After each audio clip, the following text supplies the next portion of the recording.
اس لیے جب صحابی ابو امامہ رضی اللہ تعالی عنہ نے سوال کیا تھا کہ مجھے کوئی وصیت کیجیے، فرمایا علیک بالصوم فإنہ لا مثل لہ، تم روزہ رکھا کرو، اس کے مثل کوئی عمل نہیں۔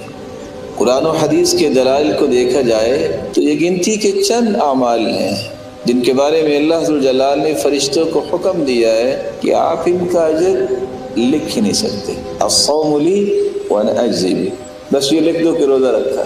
فرشتوں کے پاس کیلکولیشن کا کتنا بڑا نظام ہے، وہ کیلکولیٹ ہی نہیں کر سکتے کہ اللہ ذوالجلال روزے کا اجر کتنا دیں گے۔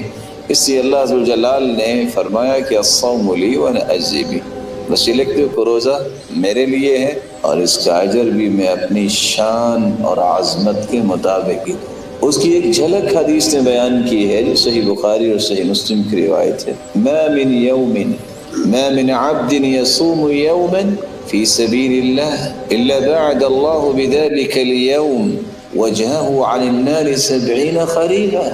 اگر 70 سال سفر کیا جائے 120 میل کی رفتار سے بھی تو کتنا سفر بنے گا؟ ایک روزہ، اور وہ بھی نفلی روزہ اللہ کی راہ میں کوئی رکھتا ہے تو 70 سال میں جتنا سفر ہوتا ہے رب تعالیٰ اس انسان کو جہنم سے اتنا دور کر دیں گے۔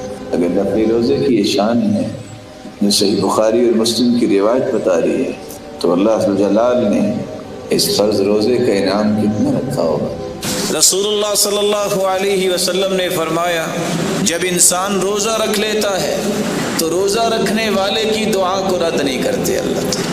اس وقت امت کو ضرورت ہے، ہم میں سے ہر ایک کی ضرورت ہے کہ وہ دعا کرے کس طرح مصیبتیں اور وبائیں اور کس طرح غم اور کس طرح دکھ اور درد امت کو پیش ہیں۔ روزہ جب انسان رکھ لیتا ہے سارا دن جو بھی دعا کرے گا اللہ اس سے رد نہیں کرتے۔ کچھ لوگوں کا ذہن ہوتا ہے کہ سارا دن تو نہیں، ٹھیک اس وقت جب ہم نے افطاری کرنی ہے تو دعا کرنی ہے، ہاں اس وقت بھی کیا کریں، لیکن یاد رکھنا جب آپ نے روزہ رکھ لیا تو آپ دن کے کسی حصے میں بھی دعا کریں گے اللہ اس کو رد نہیں کرے۔